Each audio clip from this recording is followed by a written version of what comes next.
Hello जय हिंद defence aspirant, you welcome to our YouTube channel Apex Study Hub. मेरा नाम है अमन कुमार। तो ये जो वीडियो होने वाला है बहुत ही इंटरेस्टिंग होने वाला है, क्योंकि इस वीडियो के अंदर हम कंपेयर करेंगे इंडियन डिफेंस फोर्सेस में ऑफिसर बनने के लिए दिए जाने वाले दो सबसे पॉपुलर एग्ज़ाम को। यानी इसमें से एक एग्ज़ाम है एनडीए और दूसरा है सीडीएस। ये दोनों ही एग्ज़ाम यूपीएससी कंडक्ट कराता है, जो साल में 2 बार होते हैं, और इन दोनों एग्ज़ाम से आप बनते हैं इंडियन आर्म फोर्सेस में ऑफिसर। इन दोनों एग्ज़ाम का जो कंपैरिजन होगा हम इस बेस पर करेंगे कि इन दोनों एग्ज़ाम से आपको ऑफिसर बनने में कितना टाइम लगता है, कि एलिजिबिलिटी क्राइटेरिया क्या होता है और कैसा होता है इन एग्ज़ाम का एग्ज़ाम पैटर्न, और साथ में इन दोनों एग्ज़ाम में से कौन सा एग्ज़ाम कंपेरेटिवली टफ है और कौन सा ईजी। इन सभी बातों को हम इस वीडियो के अंदर डिस्कस करेंगे। तो चलिए वीडियो की शुरुआत करते हैं। यहाँ पर सबसे पहले बात करेंगे कि दोनों एग्ज़ाम को क्रैक करने के बाद आपको ऑफिसर बनने में कितना टाइम लगता है। तो अगर आप एनडीए का एग्ज़ाम क्रैक करते हैं तो उसके बाद आपको 3 साल की ट्रेनिंग के लिए एनडीए यानी national defence academy Pune Maharashtra में भेजा जाता है, जहां पर आपकी 3 साल तक एकेडमिक ट्रेनिंग चलती है और साथ में आपकी फिजिकल ट्रेनिंग भी चलती है। पर इसके बाद आपकी डेप्थ और स्पेशल ट्रेनिंग के लिए आपकी विंग से रिलेटेड एकेडमीज़ में भेज दिया जाता है, जो होती है आईएमए, INA, AFA। तो यहाँ पर जो आपकी ट्रेनिंग होती है वो 1 से 1.5 साल तक चलती है, जिसके बाद जाकर आप इंडियन आर्म फोर्सेस में ऑफिसर बनते हैं। इसका मतलब हम ये कह सकते हैं कि एनडीए के थ्रू आपको ऑफिसर बनने में टोटल 4.5 साल का टाइम लग जाता है। बात करें सीडीएस की, तो सीडीएस में आपकी अलग अलग विंग होती हैं, जैसे IMA, INA, AFA और OTA। यहाँ पर जो OTA होती है वो शॉर्ट सर्विस कमीशन होती है, और इसके अलावा जो बची हुई कमीशंस हैं वो परमानेंट कमीशंस होती हैं। इसमें आपको एग्जाम क्रैक करने के बाद इन अकेडमीज़ में भेज दिया जाता है, जहाँ पर आपकी 1.5 साल तक ट्रेनिंग चलती है, जिसके बाद आप इंडियन आर्म फोर्सेस में ऑफिसर बन जाते हैं। तो इन शॉर्ट हम ये कह सकते हैं कि एनडीए से आपको ऑफिसर बनने में लगता है 4.5 साल का टाइम, और वहीं सीडीएस से ऑफिसर बनने में लगता है 1.5 साल का टाइम। इसके बाद अगर हम बात करें तो दोनों तरह के जो एग्जाम है वो गर्ल्स और बॉयज़ दोनों दे सकते हैं। एनडीए की बात करें तो एनडीए में गर्ल्स के लिए परमानेंट कमीशन मिल जाती है, वहीं अगर सीडीएस की बात करें तो सीडीएस में गर्ल्स के लिए परमानेंट कमीशन नहीं है, वहां उनके लिए सिर्फ शॉर्ट सर्विस कमीशन है। सीडीएस के अंदर बॉयज़ के लिए भी शॉर्ट सर्विस कमीशन भी है और परमानेंट कमीशन भी है। वहीं अगर हम इसके एलिजिबिलिटी क्राइटेरिया की बात करें तो सबसे पहले आती है उसमें एज लिमिट की, आपकी एज लिमिट क्या होनी चाहिए इस एग्जाम के लिए। तो एनडीए के लिए आपकी एज लिमिट 16.5 साल से 19.5 साल तक होनी चाहिए। वहीं अगर सीडीएस की बात करें तो आईएमए के लिए आपकी एज लिमिट 19 से 24 साल, INA के लिए आपकी एज लिमिट 19 से 22 साल, AFA के लिए 19 से 23 साल और OTA के लिए 19 से 25 साल होनी चाहिए, जो गर्ल्स और बॉयज़ के लिए सेम होती है। इससे पहले हम आगे बढ़ें, यहाँ पर मैं बता दूं, आप में से जो कैंडिडेट एनडीए की प्रिपरेशन कर रहे हैं और प्रिपरेशन को बूस्ट करना चाहते हैं, तो अनअकैडमी उनके लिए लेकर आया है परिश्रम बैच। ये कंप्लीट हिंदी बैच है जो 18 मई से शुरू हो रहा है और 14 अगस्त तक चलेगा।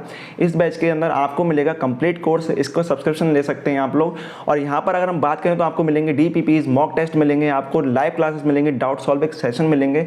आप अपने कोई भी डाउट इन बैच से क्लियर कर सकते हैं। और ये ऐसे बैच है जहाँ से हाईएस्ट सिलेक्शन निकलता है एनडीए के अंदर, यानी ये हाईएस्ट सिलेक्शन देने वाले बैचेस हैं। इसमें एनरोल करने के लिए आपको जाना होगा अनअकैडमी के लर्निंग ऐप पर या डिस्क्रिप्शन बॉक्स में दिए गए लिंक पर। यहाँ पर आपके लिए एक बहुत ही ज़्यादा स्पेशल ऑफर है, जो सिर्फ 19 तारीख की रात 12 बजे तक है। जो ऑफर है वो 20% डिस्काउंट का, यानी अभी अगर आप सब्सक्रिप्शन लेते हैं तो आपको मिलेगा 20% डिस्काउंट। और इस 20% डिस्काउंट को लेने के लिए आपको यूज़ करना होगा रेफरल कोड APEX10। यानी जब आप रेफरल कोड APEX10 यूज़ करेंगे सब्सक्रिप्शन लेने के लिए, चाहे वो आइकॉनिक हो या प्लस हो, तो आपको यहाँ पर मिलेगा 20% का डिस्काउंट। और ये लिमिटेड पीरियड ऑफर है। अगर इसके बाद अगर आप सब्सक्रिप्शन लेते हैं तो एक तो प्राइस हाइक हो जाएगा और साथ ही जो आपका डिस्काउंट है वो भी घटकर 10% का हो जाएगा।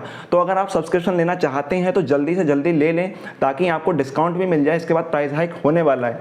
तो यहाँ पर अगर आप प्रिपरेशन करते हैं तो अपनी प्रिपरेशन को बहुत ही अच्छा कर पाएंगे। यहाँ पर आपको मिलेगा कंप्लीट गाइडेंस, जो आपके एनडीए के एग्जाम को क्रैक करने के लिए बहुत ही ज़्यादा हेल्पफुल होगा। इसके अलावा अकेडमी पर मेरी फ्री क्लासेस भी अटेंड कर सकते हैं, जो साइंस के लिए होते हैं, चाहे वो सीडीएस के स्टूडेंट्स हो या एनडीए के हों, दोनों ही लोग मेरी साइंस की क्लास को अटेंड कर सकते हैं, जो कि स्पेशल और फ्री क्लासेस हैं। तो चलिए अब आगे बात करते हैं एजुकेशनल क्वालिफिकेशन की। तो सबसे पहले बात करते हैं एनडीए की। तो एनडीए की जो एजुकेशन क्वालिफिकेशन होती है वो आपकी 12th अपीयरिंग या 12th पास आउट होती है। इसका मतलब अगर आप 12th क्लास में पढ़ रहे हैं या 12th क्लास को पास आउट कर चुके हैं तो एनडीए का एग्जाम दे सकते हैं। साथ में आपकी एज लिमिट जो मैंने बताई वो होनी चाहिए। इसके बाद अगर हम सीडीएस की बात करें तो वहाँ पर आपकी जो एजुकेशनल क्वालिफिकेशन होती है वो अलग अलग होती है।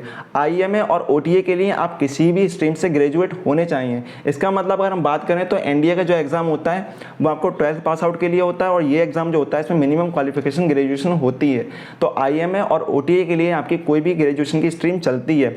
भाई अगर हम इंडियन नेवल एकेडमी की बात करें तो आपकी जो ग्रेजुएशन है वो इंजीनियरिंग की डिग्री होनी चाहिए, यानी जो इंजीनियरिंग की डिग्री रखते हैं वही लोग इसको अप्लाई कर सकते हैं। एयरफोर्स एकेडमी की बात करें तो यहाँ पर आपकी इंजीनियरिंग की डिग्री होनी चाहिए। इसके अलावा अगर आपके पास क्लास 12th में फिजिक्स और मैथ रही थी और अगर आपने ग्रेजुएशन किसी और स्ट्रीम से कराए फिर भी आप अप्लाई कर सकते हैं। मतलब अगर आपके पास क्लास 12th में फिजिक्स और मैथ थी, उसके बाद चाहे आपने बीएससी करी हो, बीसीए करा हो या आपने बीए करा हो, उसके बाद भी जाकर आप अप्लाई कर सकते हैं। तो ये तो रही इनकी एजुकेशनल क्वालिफिकेशन। फिर बात करते हैं एग्जाम पैटर्न की। तो अगर एग्जाम पैटर्न की यहाँ पर बात करी जाए तो एनडीए के अंदर आपके 2 एग्जाम कंडक्ट कराए जाते हैं। एक पहला होता है मैथ्स का और दूसरा होता है जीएटी का। मैथ्स के एग्जाम के अंदर आपके क्लास 11th और 12th की कोर मैथ आती है, जिसके लिए आपको मिलते हैं 300 मार्क्स और इसके अंदर होते हैं 120 क्वेश्चन। पर क्वेश्चन आपका 2.5 मार्क्स का होता है। सेकंड पेपर जीएटी की बात करें तो यहाँ पर आपको देखने को मिलते हैं टोटल 150 क्वेश्चन, जिसके टोटल मार्क्स हो जाते हैं 600। यहाँ पर आपको 50 क्वेश्चन देखने को मिलते हैं इंग्लिश से, लगभग 50 क्वेश्चन आपको साइंस से देखने को मिलते हैं और 50 क्वेश्चन आपको देखने को मिलते हैं जीएस से।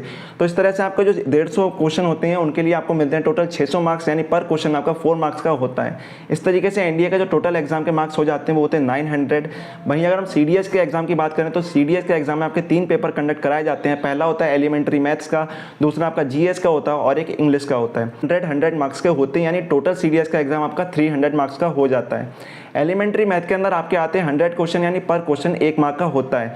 वहीं अगर हम इंग्लिश और जीएस की बात करें तो वहां पर आपको 120 क्वेश्चन देखने को मिलते हैं, यानी पर क्वेश्चन आपका 0.83 मार्क का होता है। दोनों ही एग्जाम यानी एनडीए और सीडीएस के अंदर आपकी 1/3 की नेगेटिव मार्किंग होती है। इसका मतलब अगर आपने एक क्वेश्चन का आंसर गलत दिया तो आपके 1/3 मार्क काट लिए जाते हैं। तो अब बात करते हैं यहाँ पर नंबर ऑफ वैकेंसीज की। तो एनडीए के अंदर आपकी जो नंबर ऑफ वैकेंसीज होती हैं टोटल वो होती हैं 400। यहाँ पर आर्मी में आपको देखने को मिलती हैं 208, नेवी के लिए आपको 42, एयरफोर्स के लिए 120 और यहाँ पर 10+2 यानी नेवल अकेडमीज के लिए आपके लिए जो मिलती हैं वो है 30 वैकेंसीज। तो टोटल आपकी जो वैकेंसीज हो जाती हैं वो होती हैं 400। वहीं अगर हम सीडीएस की बात करें तो सीडीएस में आपकी जो वैकेंसीज होती हैं टोटल वो लगभग 350 के पास रहती हैं, जहां से आपको पिछली बार जो 341 रही थी उसके ब्रेकअप करें तो आईएमए में आपको मिलती हैं 100, इंडियन नेवल अकेडमीज में 22, एयरफोर्स में मिलती हैं 32, ऑफिसर्स ट्रेनिंग अकेडमी यानी मेल के लिए जो मिलती हैं वो 170 होती हैं और वहीं वुमेन के लिए यहाँ पर आपको 17 वैकेंसीज होती हैं। तो टोटल आपको 350 के अराउंड वैकेंसीज रहती हैं और ये एग्जाम 2 बार कंडक्ट कराए जाते हैं। तो एक साल के अंदर आपकी 800 वैकेंसीज रहती हैं एनडीए के अंदर और लगभग 700 वैकेंसीज आपकी रहती हैं सीडीएस के अंदर। अब कंपेयर करते हैं दोनों में से कौन सा एग्जाम टफ रहता है। तो यहाँ पर अगर हम बात करें क्लास 12th की, अगर कोई बच्चा प्रिपरेशन करके आया है तो वो एनडीए का एग्जाम देना शुरू करता है। तो एनडीए के एग्जाम में उसके लिए आती है मैथ। अगर वो साइंस स्ट्रीम से रहा होता है यानी उसके पास फिजिक्स और मैथ रही होती है तो उसके लिए मैथ बहुत ईजी पेपर हो जाता है, यहाँ पर वो मैथ्स को ईजीली निकाल लेता है। अगर लेकिन वहीं उन बच्चों की बात करें जाए जिनकी स्ट्रीम में साइंस नहीं थी यानी जिनकी स्ट्रीम में मैथ्स नहीं थी तो उनके लिए मैथ्स का पेपर निकालना टफ हो जाता है। वहीं जीएस के पेपर की बात करें तो जीएस के पेपर में आपको तीनों को एक साथ मिलाकर क्वालिफाई करना होता है। इसमें से सेक्शन को अलग अलग क्वालिफाई नहीं करना होता है, यानी इंग्लिश, साइंस और जीएस को आपको अलग अलग क्वालिफाई नहीं करना होता है। तो इनमें से अगर आपको कोई भी हिस्सा अच्छा है तो वहां पर आप मिनिमम 25%, 30% मार्क्स लाकर उसको क्वालिफाई कर सकते हैं। तो एनडीए के एग्जाम को क्वालिफाई करना थोड़ा सा इजी मुझे लगता है। वहीं अगर हम सीडीएस के एग्जाम के कंपैरिजन करें तो वहां पर 3 पेपर हो जाते हैं और तीनों को सेपरेटली क्वालिफाई करना होता है। यहाँ पर एलिमेंट्री मैथ तो ज़्यादातर लोग कर लेते हैं, अगर उन्होंने बहुत अच्छी तैयारी कर रखी है एलिमेंट्री मैथ की तो वहाँ क्वालिफाइंग मार्क्स ला सकते हैं। पर अगर बात करें इंग्लिश के पेपर की तो जिन लोगों की इंग्लिश वीक होती है वो इंग्लिश के पेपर में फेल हो जाते हैं और वहीं जिनकी जीएस खराब होती है यानी जीएस उतनी अच्छी नहीं होती है तो उसको क्वालिफाई नहीं कर पाते हैं। जीएस के अंदर आपको 30 क्वेश्चन साइंस के भी देखने को मिलते हैं पर वो 30 क्वेश्चन इतने इनफ नहीं होते हैं कि आप वहाँ से क्वालिफाई कर सकें, क्योंकि पेपर कुछ इस तरह से सेट किया जाता है कि यहाँ पर आप किसी एक पोर्शन को करके क्वालिफाई नहीं कर सकते। तो आपको हिस्ट्री, ज्योग्राफी, इकोनॉमिक्स और सिविक्स को तो अपनी मजबूत करना ही होगा। तो यहाँ पर अगर हम बात करें तो सीडीएस का एग्जाम अगर देखें तो कंपेरेटिवली थोड़ा सा टफ दिखाई देता है, क्योंकि यहाँ पर 3 आपके पेपर हो जाते हैं और तीनों में सेपरेटली क्वालिफाई करना होता है। और अगर आपकी जीएस अच्छी नहीं है तो आप जीएस का पेपर क्वालिफाई नहीं कर पाएंगे, अगर आपकी इंग्लिश अच्छी नहीं है तो आप इंग्लिश का पेपर क्वालिफाई नहीं कर पाएंगे। वहीं अगर हम एनडीए की बात करें तो जीएटी के पेपर में आपकी इंग्लिश, साइंस या जीएस के अंदर से कोई भी एक पोर्शन अच्छा है तो उस एक पोर्शन के दम पर और थोड़ा बहुत दूसरे पोर्शन को करके आप उस एग्जाम को क्वालिफाई कर सकते हैं। मतलब क्वालिफाइंग मार्क्स तो ला सकते हैं और दूसरे पेपर में ज़्यादा मार्क्स गेन करके फाइनल मेरिट में आ सकते हैं। पर सीडीएस में ये करना थोड़ा सा टफ दिखाई देता है।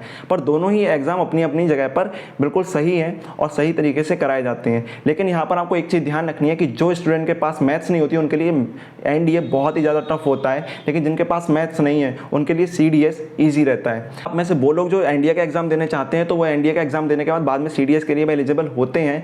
तो अगर आप अपनी लाइफ में ऑफिसर बनना चाहते हैं तो पहले एनडीए के एग्जाम से ही शुरुआत करें, क्योंकि अगर आप क्लास 12th में अपीयरिंग में तो एनडीए का एग्जाम देना शुरू करें। अगर एनडीए के एग्जाम के दौरान ही अगर आप ऑफिसर बन जाते हैं तो और अच्छी बात है। और साथ ही अगर हम CDS की बात करें तो उसके बाद आप CDS का एग्जाम भी दे सकते हैं। इसके अलावा और भी एग्जाम होते हैं जो ऑफिसर बनाने के लिए आपके कराए जाते हैं। दोनों एग्जाम को कंपेयर करने के बाद पता चलता है कि एनडीए से ऑफिसर बनने में लगता है 4.5 साल का टाइम और वहीं CDS से ऑफिसर बनने में लगता है 1.5 साल का टाइम। यहाँ पर अगर एनडीए की बात करें तो वहाँ पर आपका ग्रेजुएशन नहीं होता है, इसलिए आपको ग्रेजुएशन कराया जाता है, इसलिए आपकी 3 साल की ट्रेनिंग एक्स्ट्रा हो जाती है। और वहीं CDS की बात करें तो आप ग्रेजुएट होते हैं तो देन आपकी सीधे ऑफिसर्स की ट्रेनिंग होने लगती है।